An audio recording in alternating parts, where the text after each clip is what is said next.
Que Deus abençoe a todos em mais esta oportunidade que estamos aqui reunidos, amém?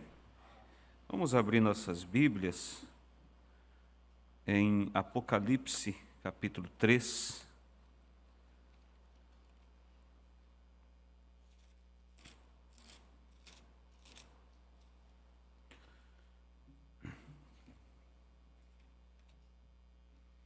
Versículo 18 e o 19. O pastor Febrônio viajou, foi a Santa Maria, ali com o pastor Afonso.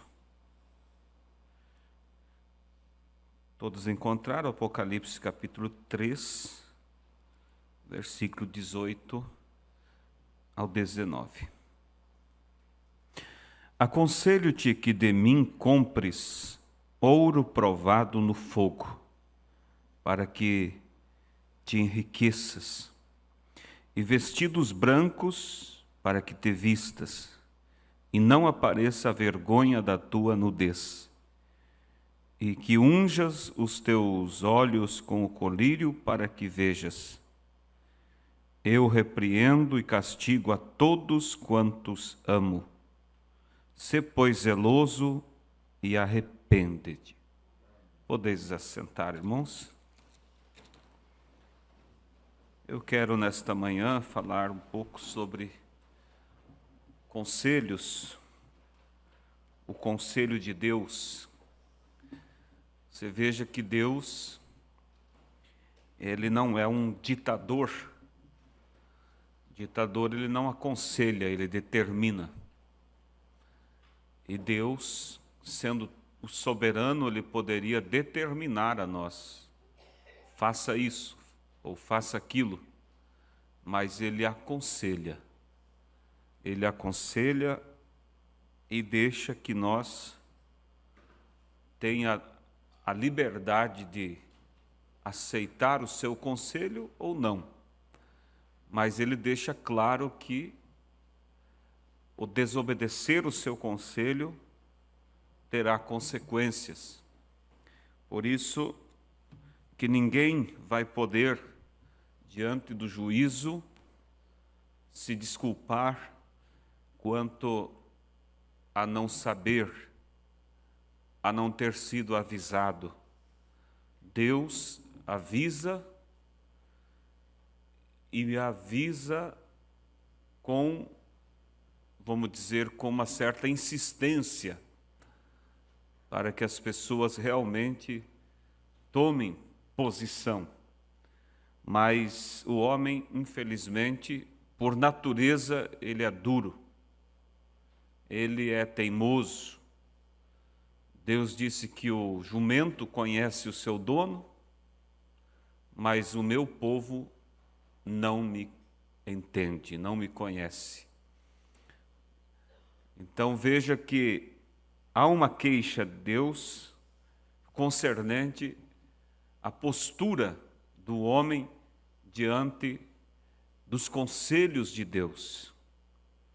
E eu quero nesta manhã, com a graça de nosso Deus, observar o que é que Deus espera de mim, o que é que Deus espera de você, nesta era final que estamos vivendo, uma era corrupta, uma era totalmente voltada ao pecado, ao mundanismo,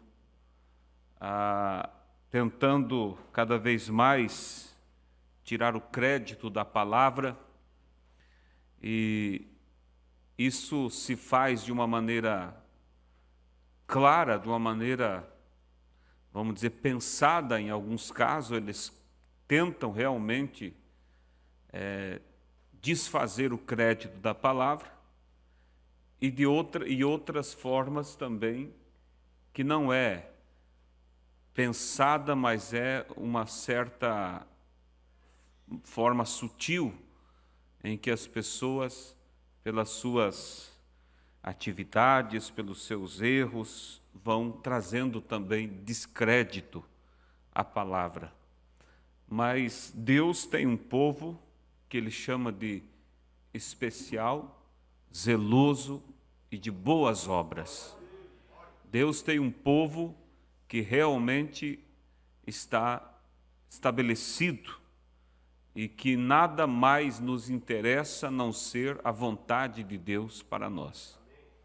E é esses que vão alcançar a vida eterna, o arrebatamento, essa promessa que está em contagem regressiva para acontecer.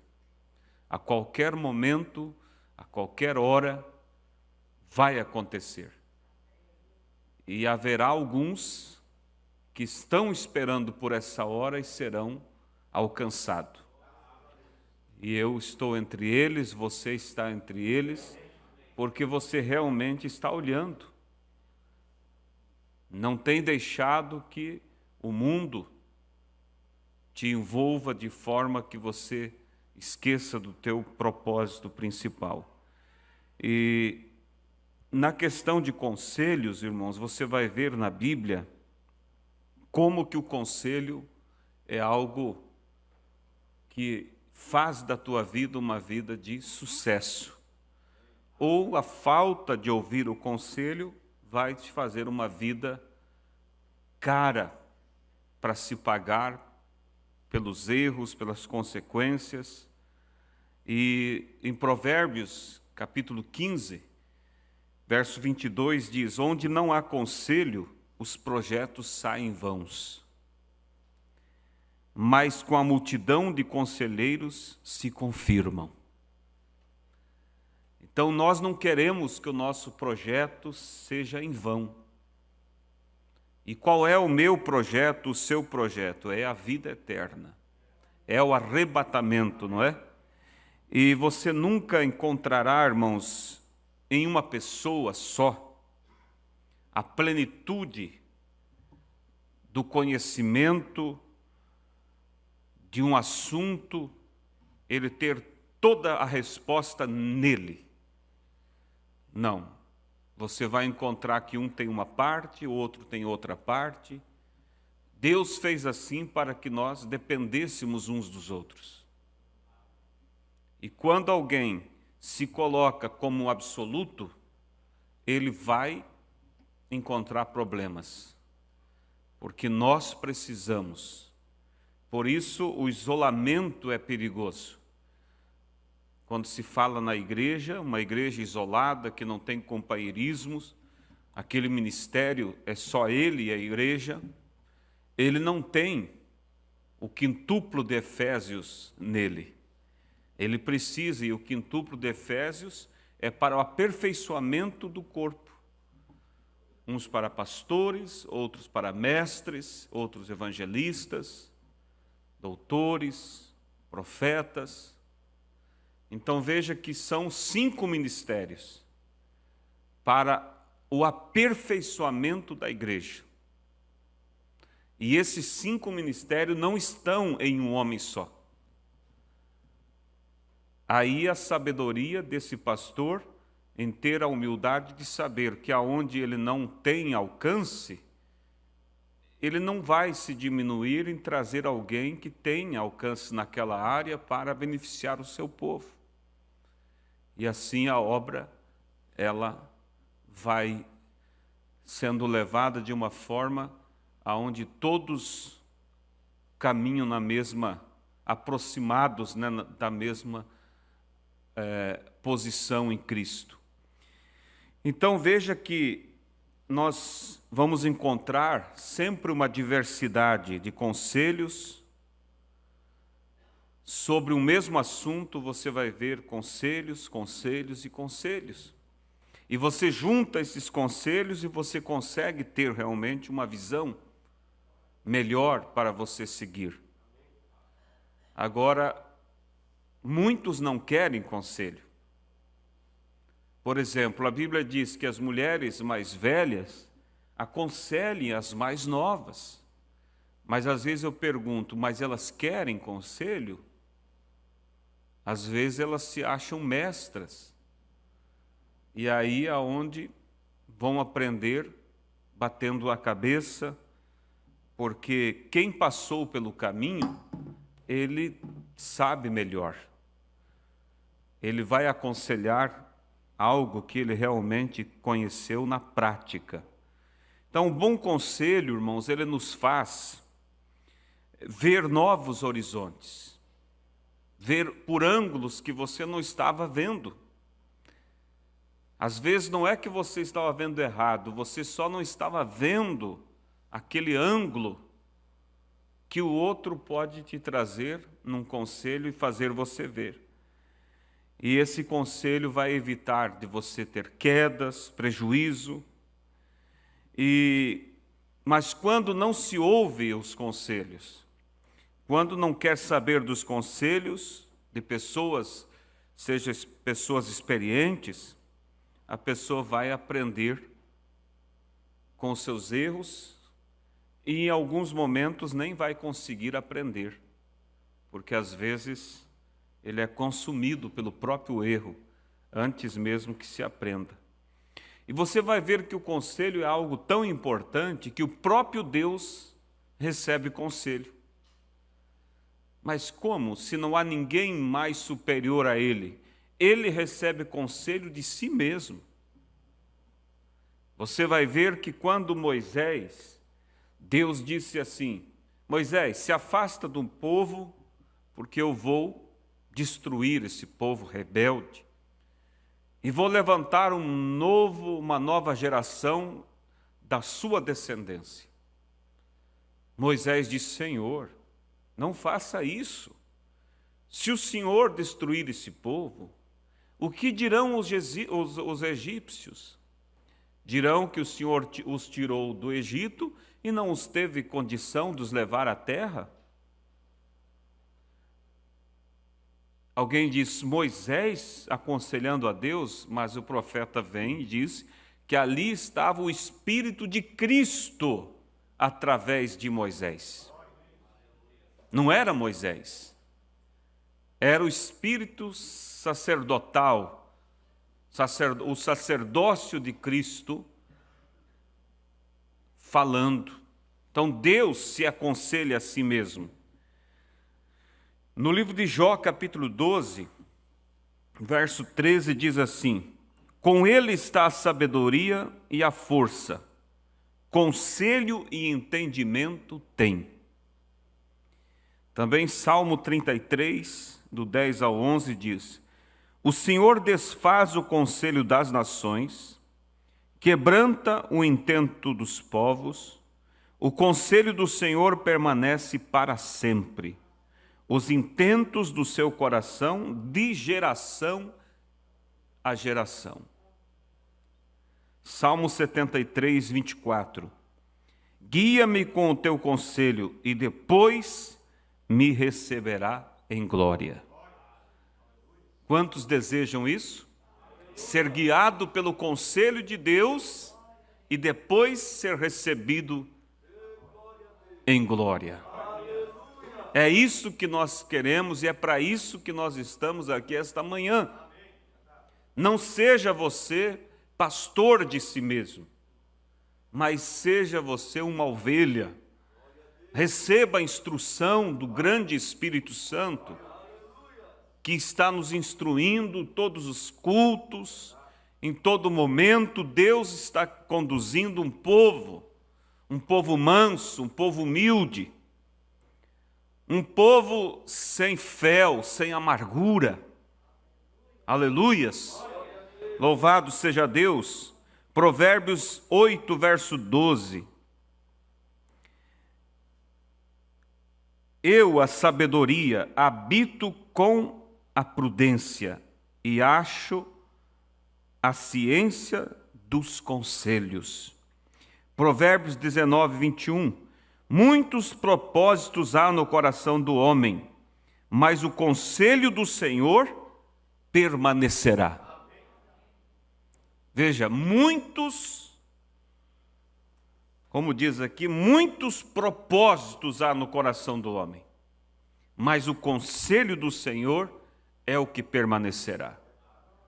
Quem sabe você esteja com propósitos que parece que são realmente sólidos, mas eu pergunto esta manhã: você parou para ouvir a Deus? se perguntou a Deus: Senhor, é essa a sua vontade? O irmão Branham, explicando sobre como saber a vontade de Deus, ele deu um exemplo muito simplificado para você ter o conhecimento de que você não está dando um passo errado. E esse está dividido em 3 etapas. Ele usou como exemplo o marinheiro. Em tempos mais antigos, hoje é tudo, como é que diz? É tudo informatizado, né? O GPS e tudo, mas tempos atrás era no olhômetro mesmo, né? E o profeta conta que estava no navio e era escuro. Você pensa no mar, na terra você se identifica por uma árvore, por uma pedra, por uma montanha, e você tem uma noção. Mas no mar você olha para um lado é água, outro lado é água, tudo é água. E alguém preocupado disse para o marinheiro: como que o senhor sabe o caminho certo para atracar exatamente na plataforma que deve ser atracado o navio no porto? Como o senhor consegue? Aí ele disse: você está vendo aquelas 3 luzes? Lá no porto havia três luzes, né? Vamos dizer, 3 postes com luz. O marinheiro disse: é simples. Eu tenho que alinhar o navio de certa forma que eu enxergue uma luz só. Ou seja, vamos dar um exemplo. Por certo, aquelas 3 luzes, elas estavam alinhadas assim, bem alinhadas no porto aonde deveria atracar o navio.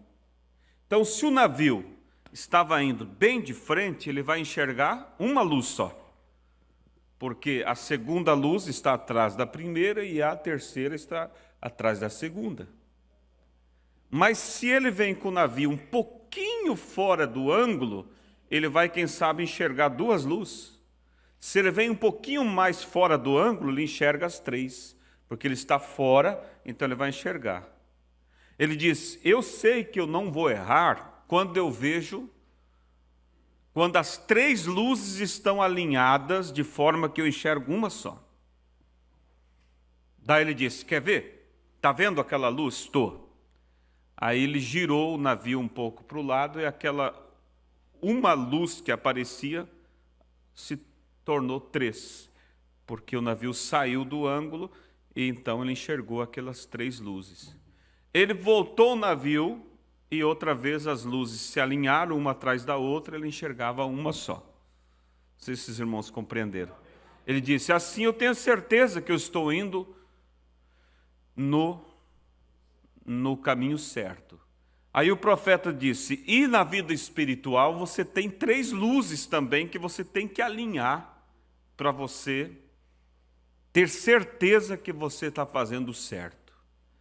Daí o profeta diz: a primeira luz é você saber se aquilo que você tem no teu coração para fazer não é contrário à palavra.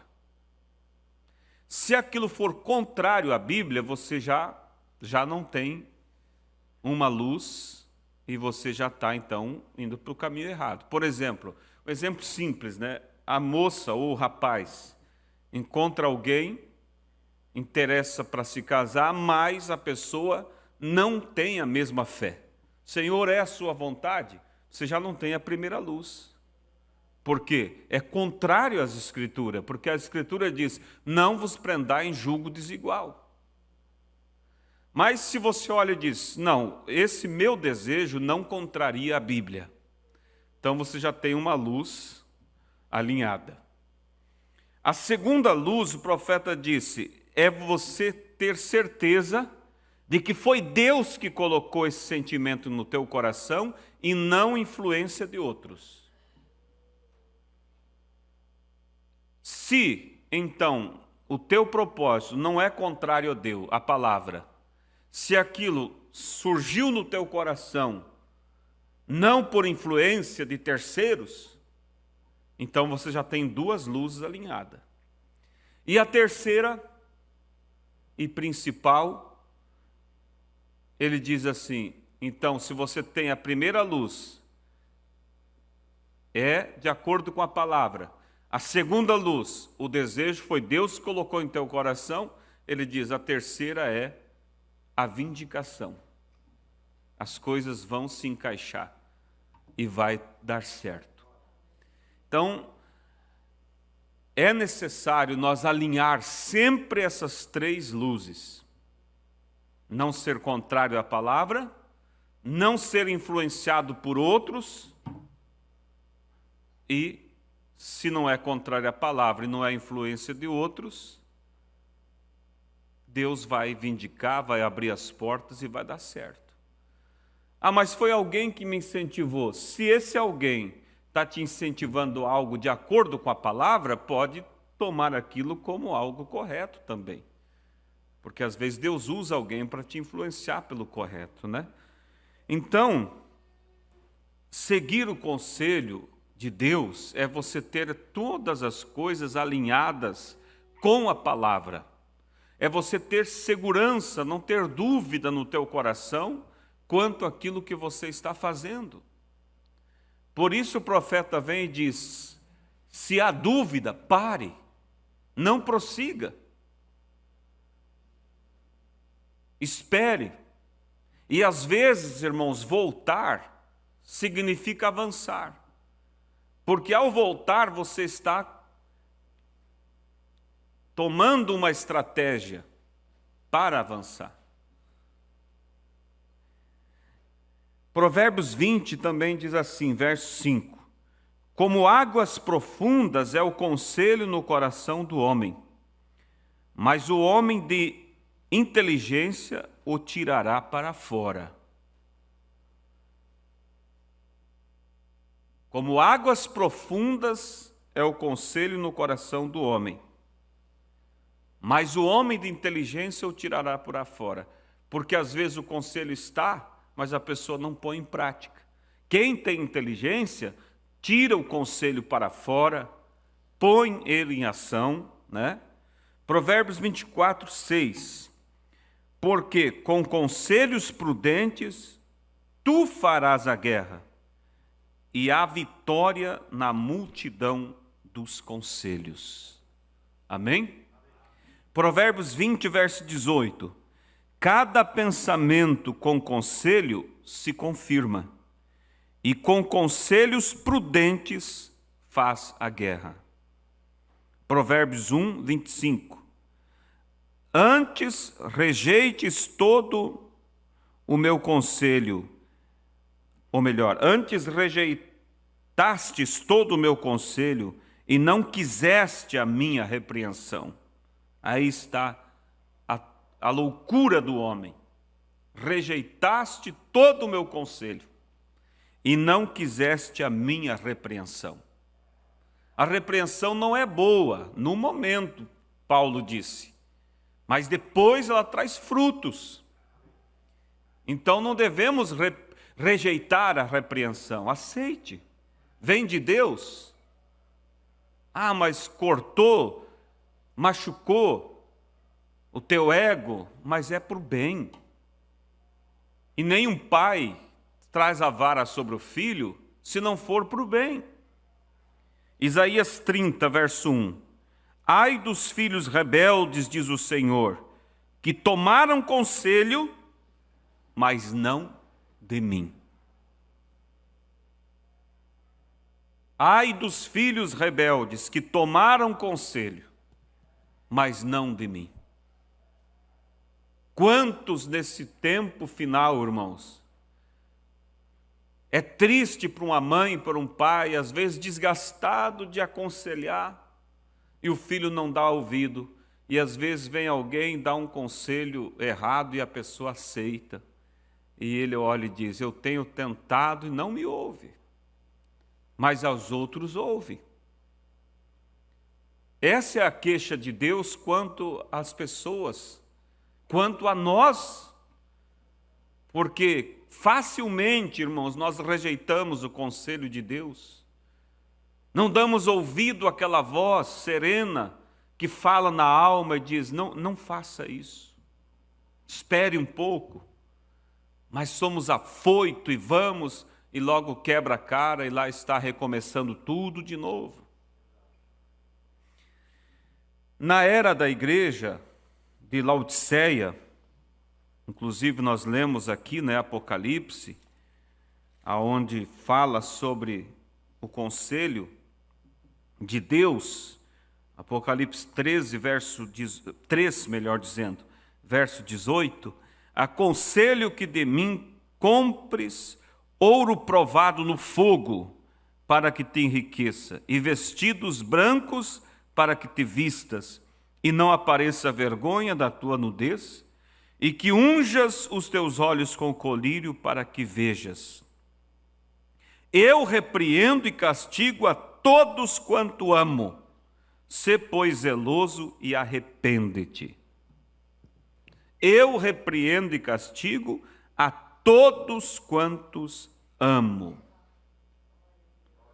Mas, como diz Isaías 30, ai dos filhos rebeldes, diz o Senhor, que tomaram conselho, mas não de mim. E qual é o conselho de Deus para a era de Laodiceia? Mas nós não estamos em Laodiceia. Graças a Deus que não. Estamos fora do espírito de Laodiceia.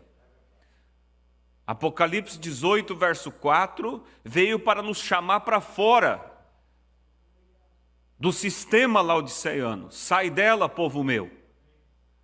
Mas isso não significa que estamos livres da influência de Laodiceia.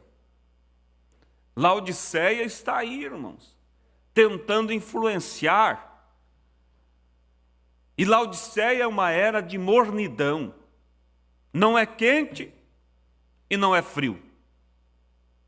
Vocês observaram como que esta era, ela se prefigura muito claro nas pessoas?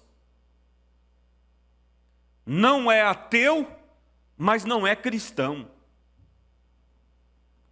Estão ali fora vivendo qualquer vida e falam de Jesus de uma maneira que... Ai, o meu Jesus, que bom, você também é cristão, eu também sou. Não são frios, não são ateus, mas também não são quentes. Não são cristãos. E é exatamente esse tipo de espírito que vai perseguir a semente eleita quando o concílio de igrejas for implantado. É esse espírito laodiceiano. Mas nós, irmãos, que fomos chamados para fora, devemos realmente viver longe de toda a influência de Laodiceia. Ser crente realmente. Ser realmente um cristão, uma cristã. Não ter vergonha do seu porte, do seu vestir, do seu falar, do seu agir. Ser limpo nos seus negócios, nos seus tratos. Para que o mundo veja Cristo em você. Veja Cristo. Olha, o vizinho dizia, olha, aquele vizinho ali é diferente. O vizinho pode dizer, eu posso não gostar dele, mas não consigo também apontar erro nele.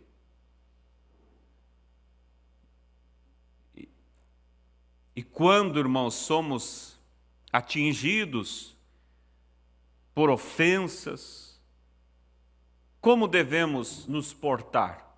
Com o Espírito de Cristo, com mansidão, com perdão, com misericórdia. A palavra branda, diz a Bíblia, afugenta o furor. Você desmonta o inimigo, não com outra palavra dura, mas com a palavra, me desculpe. Olha o que o profeta diz aqui, ó.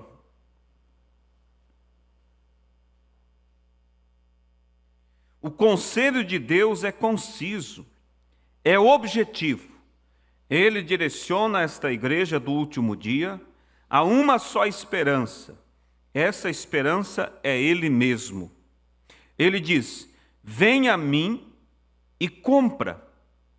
É evidente por esta frase que de mim compres, que a igreja de Laodiceia de maneira nenhuma está tratando com Jesus em busca dos produtos espirituais do reino de Deus. Suas transações não podem ser espirituais. Eles podem pensar que são espirituais, mas como podem ser? As obras no meio deles definitivamente não são como Paulo dizia: Deus operando em vós o querer e o efetuar, segundo a sua própria vontade. Filipenses 2,13. Desse modo, o que dizer de todas essas igrejas, escolas, hospitais, empreendimentos missionários e etc.?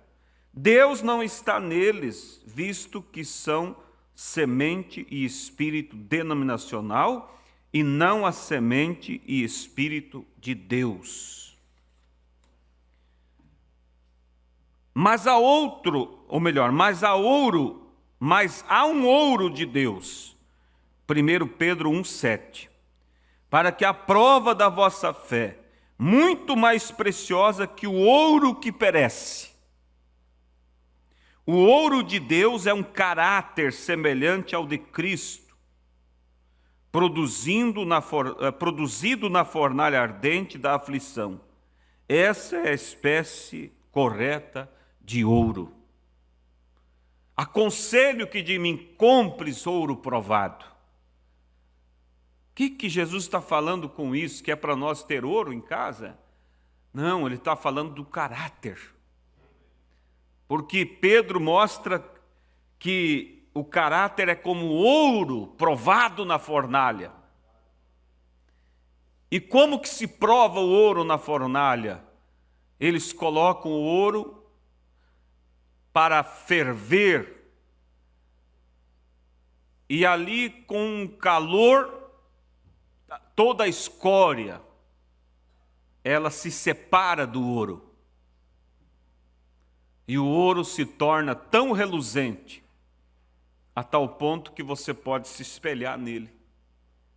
E é isso que Deus está dizendo: eu quero que vocês comprem ouro provado. Ou seja, tenham um caráter realmente provado, um caráter que reflita a minha imagem. É isso, irmãos, que Deus espera dessa mensagem. Que possamos refletir Cristo, e não o mundo, e não a estratégia, e não o pecado. Por isso nós, irmãos, temos sido ensinados aqui por todos esses longos anos a olhar para Cristo, Cristo, Cristo. Não para homem, não para sistema, mesmo que seja um sistema dentro da mensagem, nós não aceitamos, porque Deus quer que nós compre ouro dele, o caráter dele. E se a tua fé está olhando para Cristo, irmãos, não importa os escândalos que possam acontecer, você jamais será abalado, porque você comprou o ouro provado no fogo. Você comprou, você recebeu o caráter de Cristo. E olha, irmãos, quantos eu era pequeno e eu lembro de ouvir o pastor dizer: vai chegar o tempo que a peneira vai pegar. Quantos lembram disso antigamente? A peneira vai pegar, e a gente ficava pensando como vai ser isso. E às vezes se espera que fosse uma pressão de fora, e você vê que não é algo dentro mesmo. Mas que isso faz o quê? Isso aquece a fornalha da vida. e faz aquele que realmente tem o ouro se tornar mais puro. Amém? Se apegar mais a Deus. Se desprender do homem, se desprender, irmãos, da tradição. Porque muitos saíram da tradição católica, por exemplo, da tradição evangélica ali fora, e vieram para uma tradição criada pelas pessoas na mensagem, uma tradição de lavar os pés, uma tradição de tomar a ceia correta. Não, não é isso, para isso que Deus enviou essa mensagem, irmãos. Deus enviou essa mensagem para que Cristo fosse refletido em nós, para que nós nos tornássemos imagens de Cristo. E Ele está nos aconselhando através da Bíblia para isso. Ele não está, irmão, cobrando, impondo que você tem que ter a sua imagem. É um conselho, aconselhe-te que de mim compres ouro, provado no fogo. Quantos nesta manhã desejam realmente ter esse caráter? Você entendeu o que é o ouro provado no fogo, irmãos? É o caráter de Cristo. Mas o ouro só é adquirido, irmão, a qualidade dele 100% depois dele passar pela fornalha. Antes de passar pela fornalha, tem todo tipo de escória. É ouro, mas não é ainda puro. Tem muitos que são crentes, mas não é ainda cristãos. Então veja, mas há um ouro de Deus, 1 Pedro 1,7, para que a prova da vossa fé, muito mais preciosa que o ouro que perece. O ouro de Deus é um caráter semelhante ao de Cristo, produzido na fornalha ardente da aflição. Essa é a espécie correta de ouro. Mas que espécie de ouro a igreja tem hoje? Ela tem apenas o ouro terreno que perecerá. Ela é rica, ela está satisfeita, ela tem feito da opulência o principal critério de espiritualidade. A evidência da bênção de Deus e da exatidão da doutrina e etc. É agora baseada na quantidade de pessoas ricas envolvidas nisto. É melhor que venhas antes que seja tarde demais, diz o Senhor, e de mim compres ouro provado no fogo. E então serás verdadeiramente rico. Estamos compreendendo isto? Ouçam-me. Nus, fisicamente, viemos ao mundo, porém não o deixaremos nus espiritualmente. Oh, não! Não vamos levar algo conosco. O que é esse algo? Ou melhor, nós vamos levar algo conosco. O que é esse algo? É tudo o que podemos levar conosco. Nada mais e nada menos. Portanto, é melhor que sejamos agora bem cuidadosos para ver se levamos algo que nos faça retos diante de Deus. Você captou aqui, irmãos? Nus, fisicamente, viemos ao mundo, mas não voltaremos nus espiritualmente. Nós vamos ter que levar um caráter. E vai ser o caráter de Cristo ou o caráter do mundo. Mas todos terão que partir daqui levando consigo esse caráter. Assim, então, o que levaremos conosco? Levaremos nosso caráter. Irmão, é isso que levaremos conosco. Agora, que espécie de caráter você levará consigo? Será que vai ser semelhante ao dele, cujo caráter foi moldado pelo sofrimento na fornalha ardente da aflição? Ou vai ser debilidade deste povo laodicense sem caráter? Depende de cada um de nós, porque naquele dia cada qual levará a sua própria carga. Irmãos, espero que você esteja captando. Cada um vai ter que levar o seu caráter.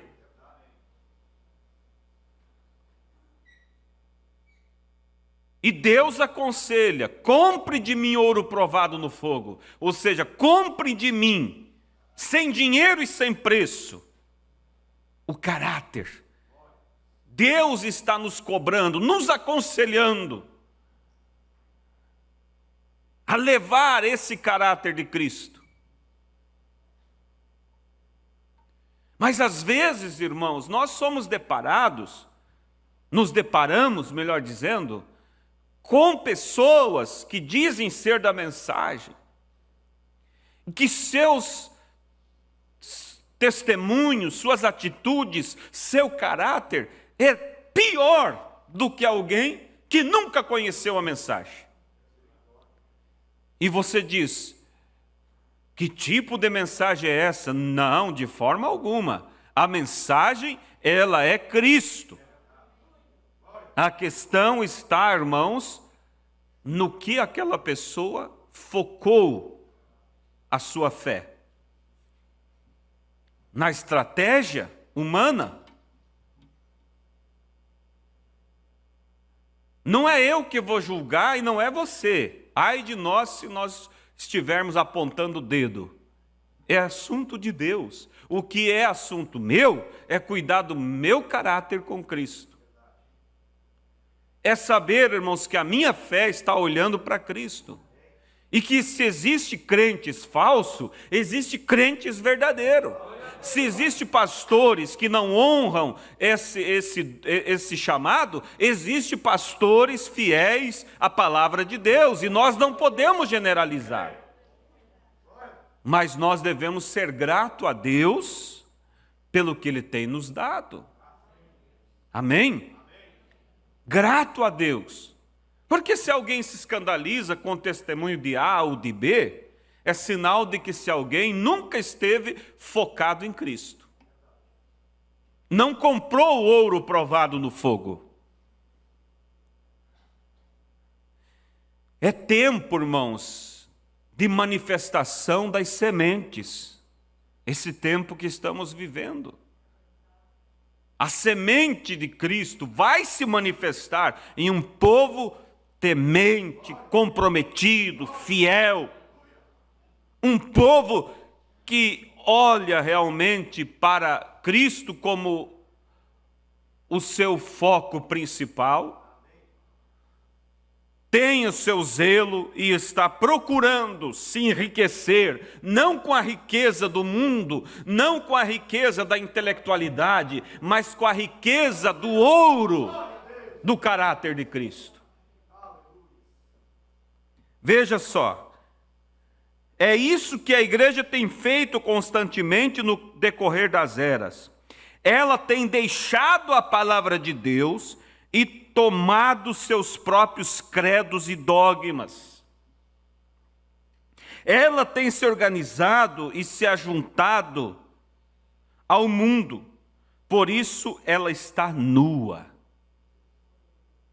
E Deus está julgando sua obscenidade. A única maneira dela poder sair dessa situação medonha é obedecendo ao Senhor para voltar à sua palavra.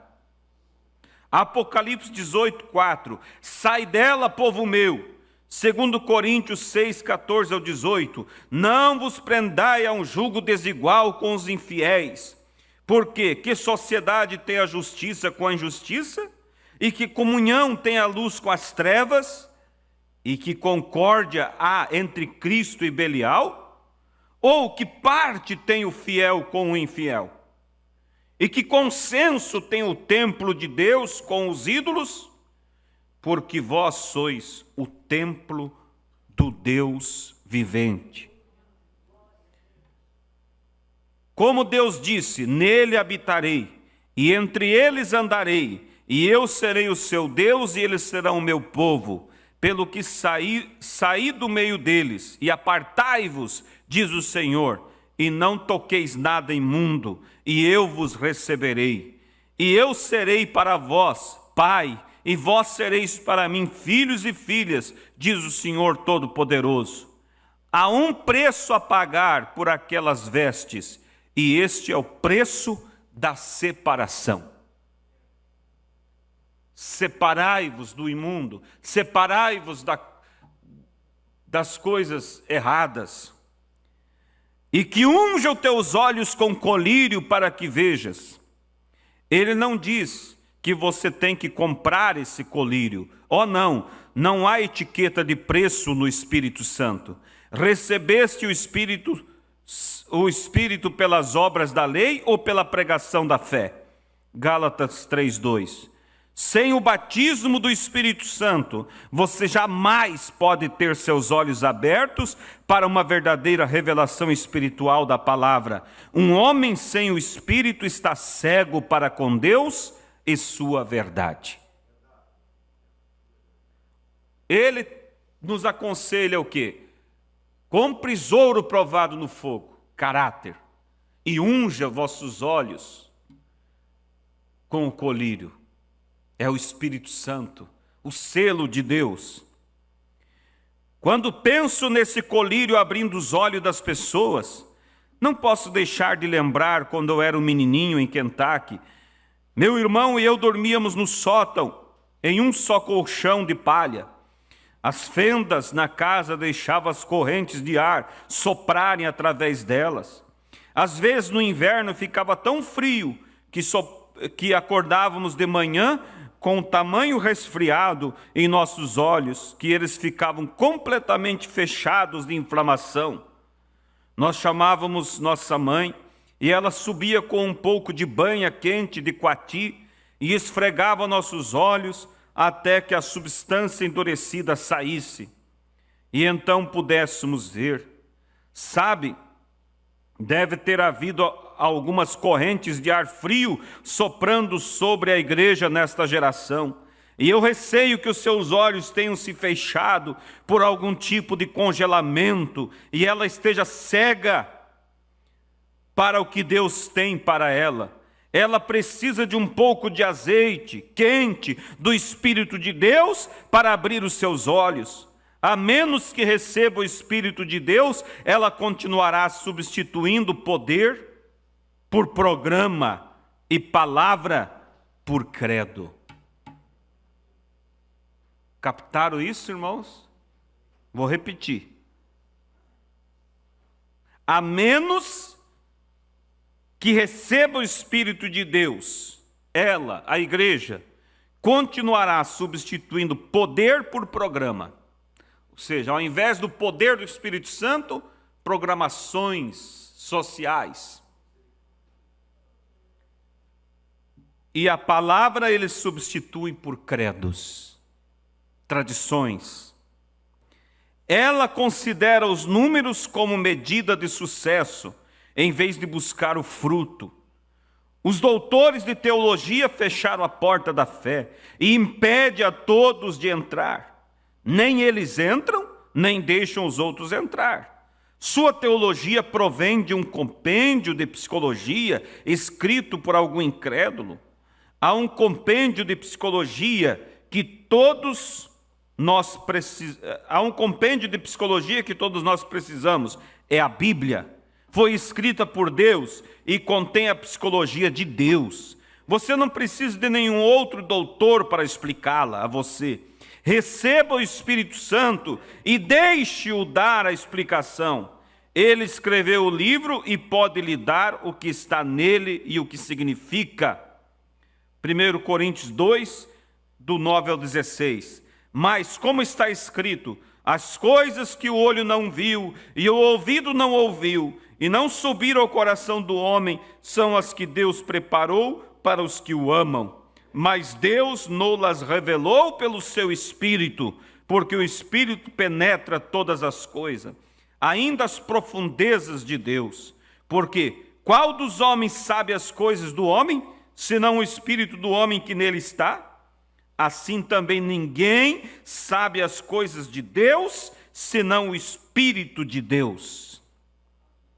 Mas nós não recebemos o Espírito do mundo, mas o Espírito que provém de Deus, para que pudéssemos conhecer o que nos é dado gratuitamente por Deus, as quais também falamos, não com palavras de sabedoria humana, mas com as que o Espírito Santo ensina, comparando as coisas espirituais com as espirituais. Ora, o homem natural não compreende as coisas do Espírito, porque lhe parecem loucura, e não pode entendê-las, porque elas se discernem espiritualmente. Mas o que é espiritual discerne bem tudo, e ele de ninguém é discernido, porque quem conheceu a mente do Senhor, para que possa instruí-lo? Mas nós temos a mente de Cristo. Amém? Mais um pouquinho, irmãos. Agora, se todas as coisas contra as quais o Espírito está clamando são genuínas desta era, precisamos que alguém entre em cena, como fez João Batista, e desafie a igreja como nunca antes. E é exatamente isso que está vindo para a nossa era. Outro João Batista está vindo, e ele clamará exatamente como fez o primeiro precursor.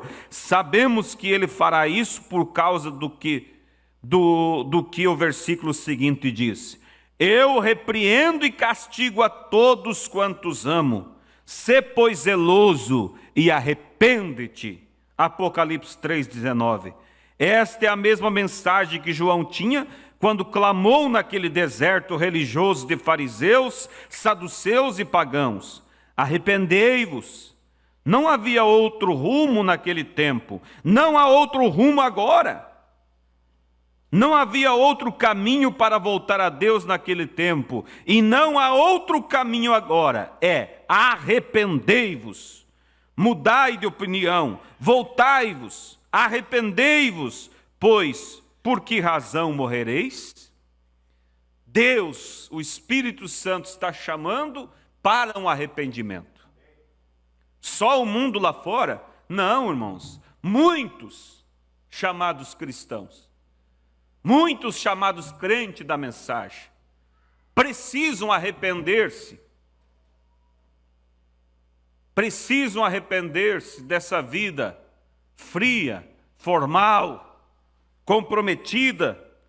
Vamos examinar a primeira frase, todos quantos. Eu amo. No grego, a ênfase está sobre o pronome pessoal. Eu. Ele não diz, como muitos achariam que ele diria, tantos quantos me amam. Não, não, Senhor. Nunca devemos procurar fazer de Jesus o objeto do amor humano. Neste versículo, não são todos quantos ele ama que são amados de Deus. É o seu amor que está em questão, não o nosso. Por isso, uma vez mais, nos encontramos gloriando-nos em sua salvação, seu propósito, o seu plano, e somos confirmados ainda mais fortemente na verdade da doutrina da soberania de Deus. Como ele disse em Romanos 9,13, amei Jacó. Será então que se conclui que uma vez que ele amou somente a todos quantos amou, ele está, portanto, num estado de complacência, esperando o amor daqueles que não têm se aproximado dele? De maneira nenhuma é assim, porque ele declarou também em Romanos 9,13, aborreci Esaú. E no versículo 11, o Espírito ousadamente proclama, porque não tendo eles ainda nascido, nem feito bem o mal, para que o propósito de Deus segundo a eleição ficasse firme, não por causa das obras, mas por aquele que chama. Este é amor eletivo, é o seu amor pelos seus escolhidos, e seu amor por eles é independente do mérito humano, porque diz que o propósito de Deus encontra-se na eleição, que é exatamente oposta às obras ou qualquer coisa que o homem tenha em si mesmo. Porque antes que eles nascessem, ele já tinha dito, amei a Jacó e aborreci Esaú. Então, irmãos, Mas voltando mais aqui atrás, eu repreendo e castigo a todos quanto amo. É um amor eletivo. Ele nos amou, por isso ele corrige. Porque ele nos elegeu para filhos. E ele corrige aquele que ele toma por filho. Deus espera, irmãos, de nós frutos, de acordo com a sua palavra. E o conselho de Deus é: aconselho que de mim compres ouro provado no fogo. Viemos a esse mundo nu, fisicamente, mas não voltaremos nu espiritualmente. Vamos ter que levar um caráter. E que tipo de caráter você tem para apresentar a Cristo? É o caráter dele? Ele te aconselha que você adquira esse ouro provado. Agora, esse caráter ele é alcançado nas aflições. Por isso, irmãos, às vezes, nós passamos por situações e nos perguntamos: por que isso, se eu amo a Deus? Por que isso na minha vida, se eu aceitei a Jesus Cristo? Deus, irmãos, está permitindo essa aflição para que seja manifestado o seu caráter na sua vida, na minha vida. Porque é isso, irmãos, que Ele vai cobrar naquele dia. É se há em nós o seu caráter. Unja teus olhos com azeite, com colírio, para que vejas. O Espírito Santo nos guiando, nos ungindo cada dia. Dias difíceis, dias terríveis. Mas, irmãos, onde abunda o pecado, superabunda a graça de Deus. Então, nesta manhã, irmãos, Ele está nos aconselhando. Ele não está nos impondo, mas aconselhando: compres de mim ouro provado no fogo. Caráter. Sermos imagens, irmãos, de Cristo. No nosso falar, no nosso ouvir. Deixando realmente o rastro de Cristo para que alguém possa sentir-se guiado por o teu exemplo, pelo meu exemplo. Porque alguém sempre estará olhando, irmãos, para a nossa influência. Seja uma influência má ou uma influência boa, alguém sempre estará olhando. E eu espero, irmãos, que a minha influência seja uma influência boa, que a sua influência seja uma boa influência, que aqueles que forem influenciados por mim, aqueles que forem influenciados por você, possam ver Cristo. Possam ver Cristo. Vamos nos colocar de pé, irmãos. Então, é um tempo final, irmãos. É a era de Laodiceia.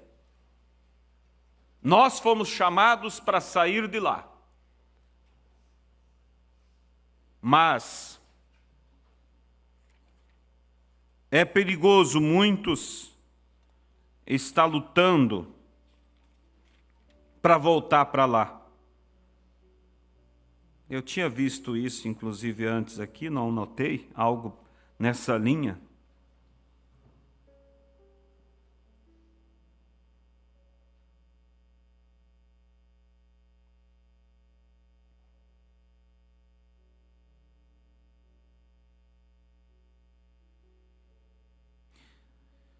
Deixa eu ler mais isso aqui, daí vamos encerrar.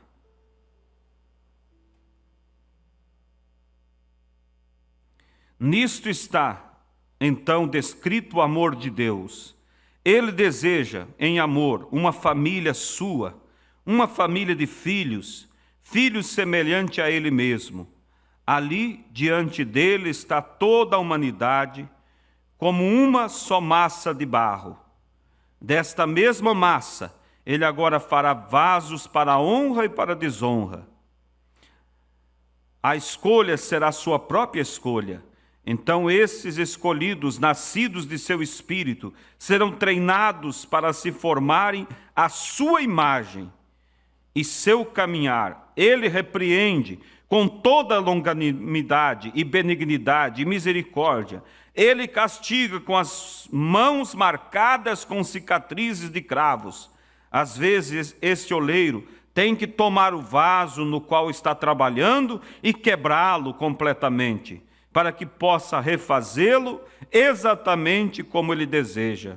Porém, é amor. Esse é o seu amor. Não há outra maneira de ser do seu amor. Não pode haver. Ó pequeno rebanho, não temas. Esta era está se encerrando rapidamente.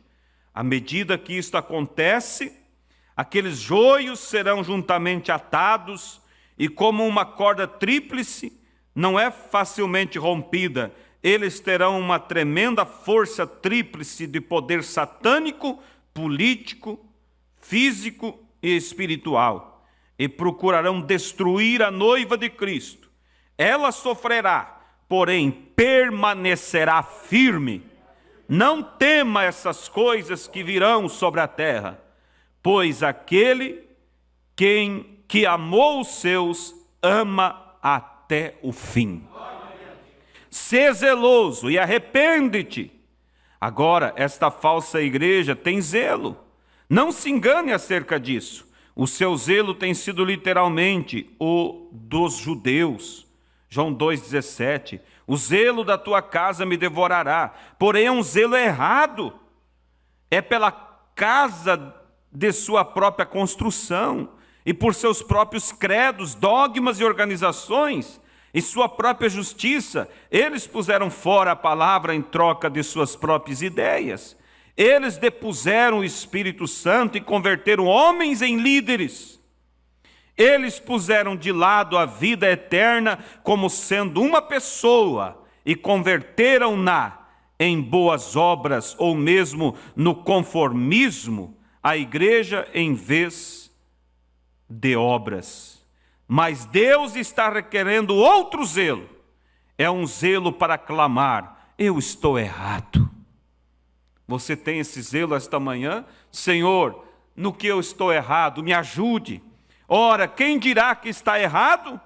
Sobre o que estão todas essas denominações baseadas? Sobre a reivindicação de originalidade, e essa de Deus, sobre reivindicação de que estão certas. Ora, elas não podem estar todas certas. De fato, nenhuma só delas está certa. Elas são sepulcros caiados, cheios de ossos de mortos. Elas não têm vida, elas não têm vindicação. Deus nunca se deu a conhecer em nenhuma organização. Elas dizem que estão certas porque são elas que o estão dizendo, porém dizê-lo não converte em verdade. Elas precisam do vindicado, assim diz o Senhor de Deus, e não o tem. Feche vossos olhos. Precioso Deus, o Espírito Santo, através da Tua palavra, nos pede esta manhã, nos aconselha, Pai, a comprar o ouro provado. E esse ouro é provado pelas aflições, pelas lutas, mas ele vem e reflete o caráter de Cristo. Também nos aconselha a ungir nossos olhos com o colírio, que é o Espírito Santo. E é tudo o que nós queremos, Pai, nesse tempo final, onde o diabo, Senhor, tem tentado menosprezar, Pai, manchar o Evangelho com política, com mundanismo, com sistemas de homens. Mas, Senhor, ajuda-nos a ter a nossa fé bem junta de Ti, Pai, E ajuda, ó Deus, encontrarmos este ouro provado no fogo, para que possamos refletir Cristo em nossas vidas, Pai, e ter o nosso olhar fixo no Calvário, fixo na mensagem da hora, sem, ó Deus, cambalear para a direita nem para a esquerda, sabendo, ó Deus, que o Senhor tem uma verdade, o Senhor tem um povo fiel, tem pastores fiéis, e que, ó Deus, o infiel não tirará o brilho daquele que é fiel, o erro não tirará o brilho da verdade, Pai. O mundo não ofuscará, Pai, o zelo que temos por Cristo. Ajuda-nos, ó Deus, dê à Tua igreja esta vida própria, que cada um tenha vida em si, o Espírito Santo em si. Ó Deus, queremos ser sensíveis à voz do Espírito, porque Ele diz que ao contrário disso, se não seguirmos o conselho, Ele terá que vir e repreendermos com juízo, e não queremos isso, Pai. Nós queremos a bem-aventurança do Senhor. Por isso, ajuda meus irmãos aqui presentes, ajuda aqueles pela internet que ouvem, que eles possam ter vida própria, que eles possam cuidar de si, cuidar de suas vidas, zelar pelos seus familiares, não estar preocupado com o que pode estar acontecendo aqui ou acolá, mas estar, ó Deus, preocupado consigo mesmos, Pai. Cada um com suas vidas, cada um com o seu arrebatamento. É isso que o Senhor espera, Pai. E com zelo nos corações, para estender a mão a todo o que está cansado e necessitado de um auxílio. Ajuda-nos, Senhor, nesta era final, nesse tempo final, que a Tua graça e o Teu Espírito, Pai, manifeste-se sobre nós. Ó Deus, eu oro pelos irmãos aqui presentes, eu oro por esta igreja. Por tanto tempo o Senhor tem nos guiado e sempre nos ensinado a olhar para Cristo, a olhar para a palavra, não olhar para um lado nem para o outro, não olhar para o homem, não olhar para sistemas, mas olhar para Cristo, para a palavra. Ó Deus, refina a nossa fé, refina, Senhor, o nosso caráter, refina, Pai, de forma que possamos brilhar como Cristo brilhou, sermos imagens de Cristo. É o que eu peço, ó Pai, por cada um de nós, por minha fé e pela fé de nossos irmãos. Confirma, Pai, e amplia isso em nossos corações. Ó Deus, aquilo que eu não pude expressar, que o Teu Espírito possa dar continuidade e fazer ter proveito para nossas vidas. Em nome do Senhor Jesus Cristo. Amém, Senhor. Amém. Louvado seja o nome de nosso Deus. Amém. Que Deus te abençoe. Você está desejoso de ter esse caráter? Você está desejoso em seguir esse conselho de Deus? Amém? Não é uma imposição, é um conselho. Aconselho-te que de mim compre ouro provado e unja teus olhos com colírio. Caráter e o Espírito Santo em nossas vidas.